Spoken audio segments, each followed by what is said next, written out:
New construction over the last year has accounted for over a third of home sales, where usually it sits at about 10% or lower. With all of this new construction in northern Colorado, it's important to discuss the pros and cons of buying a new construction home versus a resale home. So let's dive into it.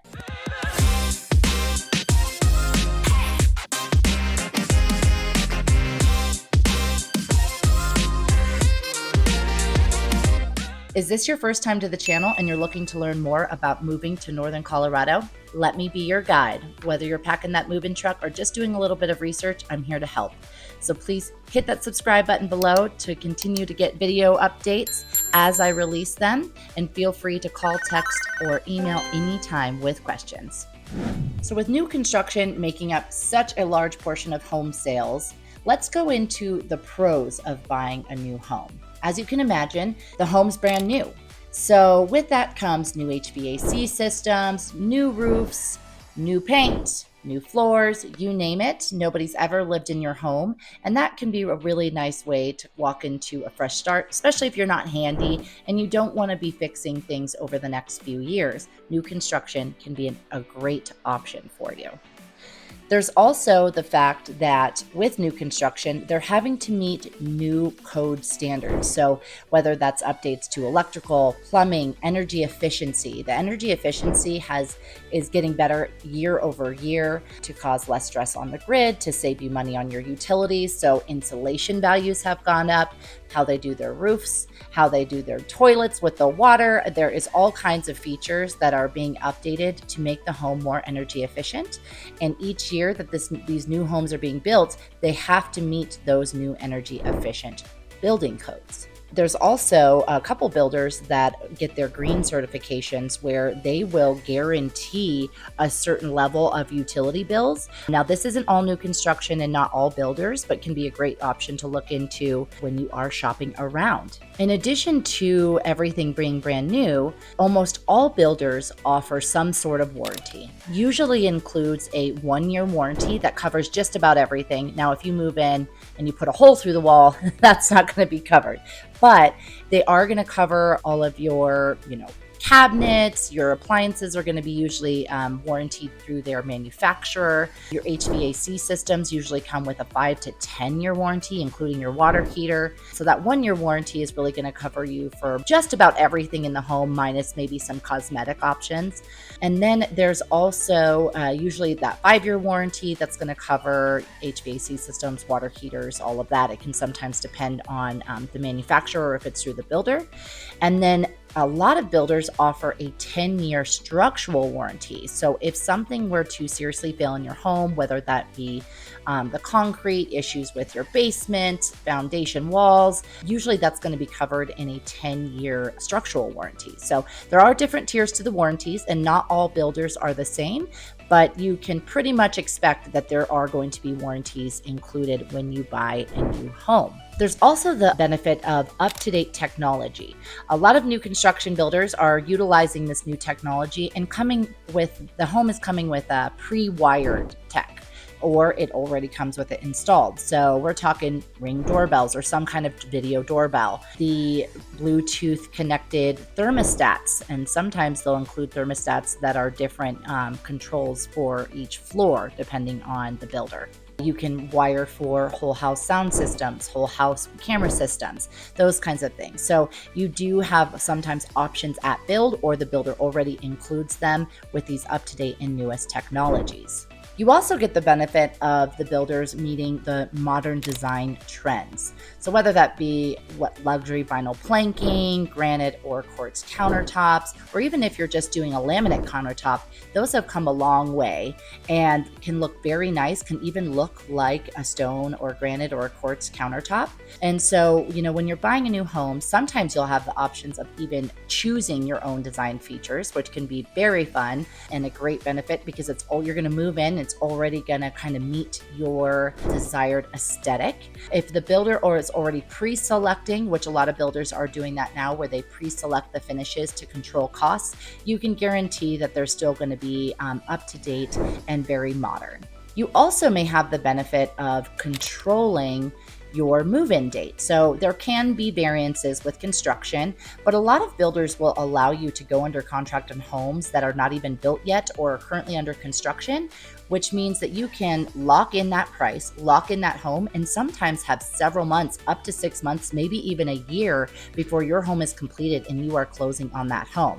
Which means if you're in a lease situation and you need control over your closing, you can sometimes find that it is more controlled when you're buying new construction. You can look at when the home is expected to be finished. You can contract in advance and rest assured that that's going to be your home without competing in the spring and summer markets or worrying about a home selling before you have the opportunity to get an offer in. So that is definitely a benefit with new construction.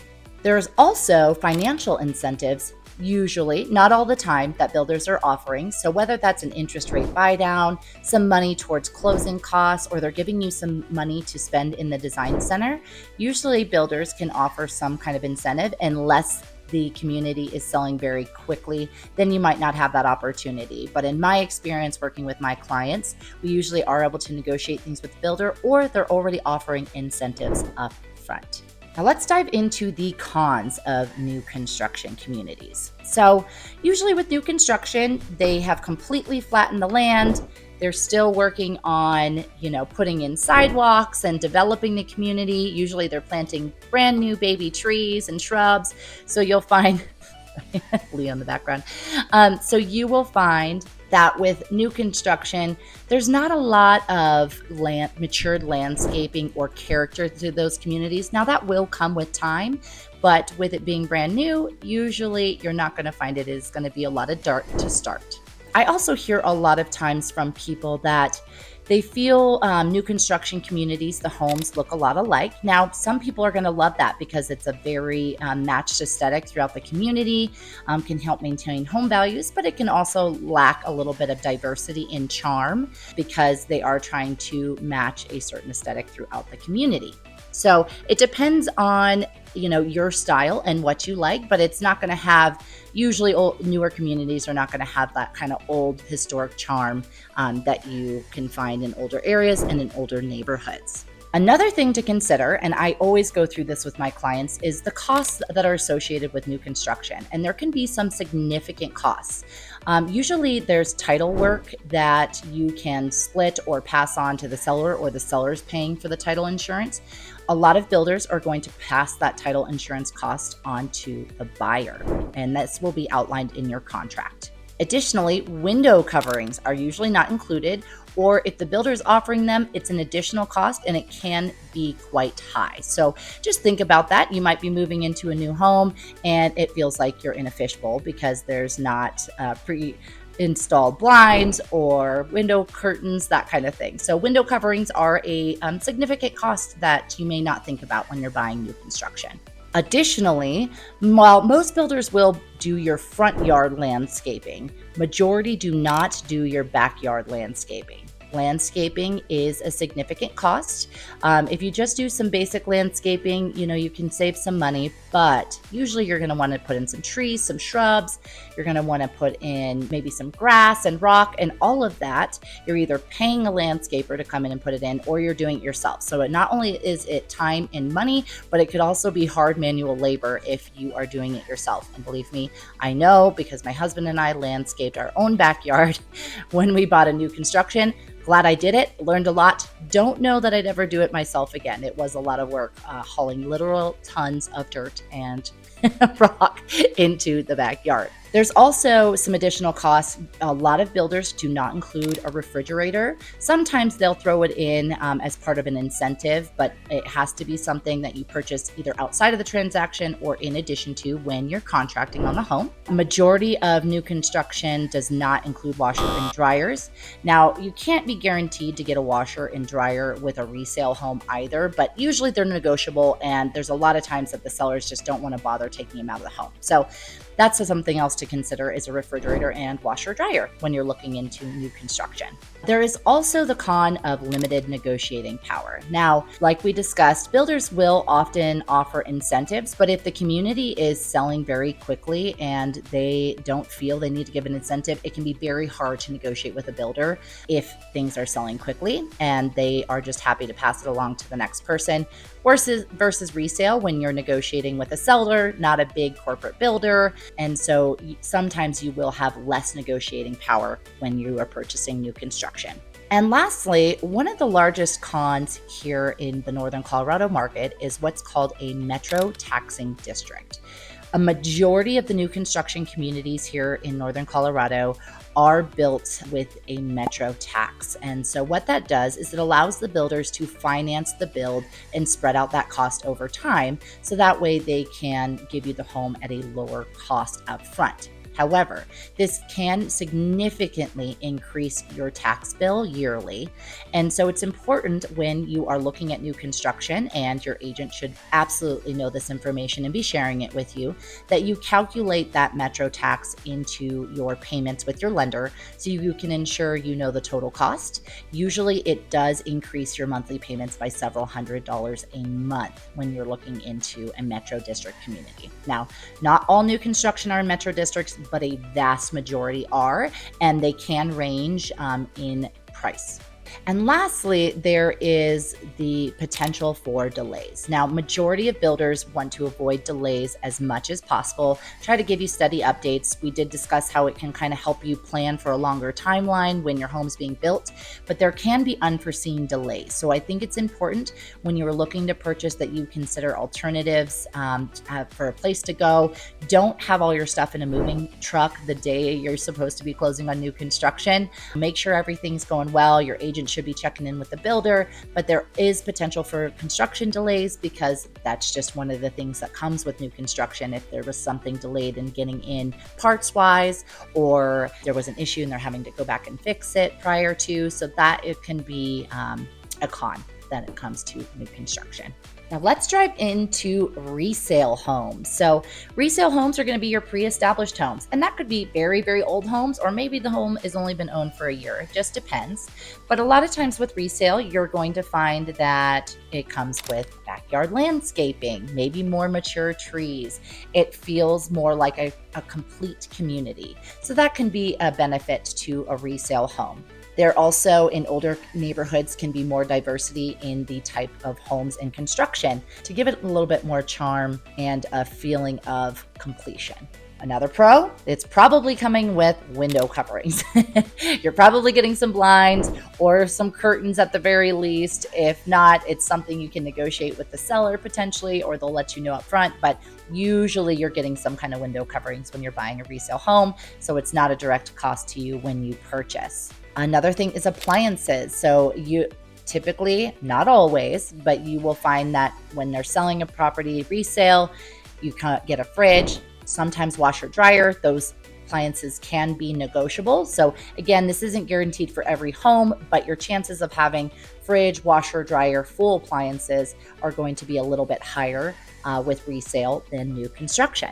So let's dive into the cons of resale. So potential cons of a resale home are that it could be older. You could have older appliances, an older roof, older HVAC systems, older carpet. So those are things that you might have to address either upfront or over the life of having the home. And it might need to be addressed more quickly than if you bought the home brand new.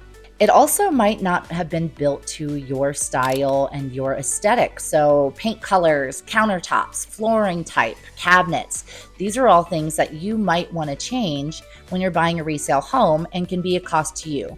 Now, is that something you can spread out over the cost of time as you're updating your property? Absolutely. But with new construction, sometimes you can have control over that. With resale, you might not have as much control over those aesthetic and choices. And lastly is it doesn't come with all of those robust warranties that you get with new construction. So you're not going to have a whole 1-year warranty for everything that's covered, a structural warranty, your major mechanicals covered. Now, sometimes if the seller has put in something new, it will be covered with some kind of warranty. The seller can disclose that to you. You can ask for that information in the contract, but it's not guaranteed like it is with new construction. However, there is the option, and it's one that I often recommend to my clients, of a home warranty that you can purchase at the time of closing. And this can cover quite a few items depending on the warranty package that you offer. You might even be able to negotiate the seller paying it for you. And that will be a 1-year warranty where you pay a service fee. It's not free, like with new construction. And they'll come out and address certain items within the home depending on what is covered in your warranty package. So although there's no warranty through a builder, there is still an option of getting a warranty with a resale home. So that about covers the pros and cons of new construction versus a resale home. If you have any questions, I have sold lots of new construction in my time as a real estate agent, as well as resale homes, and I'm happy to go over the differences with you. So please feel free to reach out anytime. And if you are looking to move to Northern Colorado, whether you're packing that moving truck or just doing a little bit of research, I'm here to be your guide.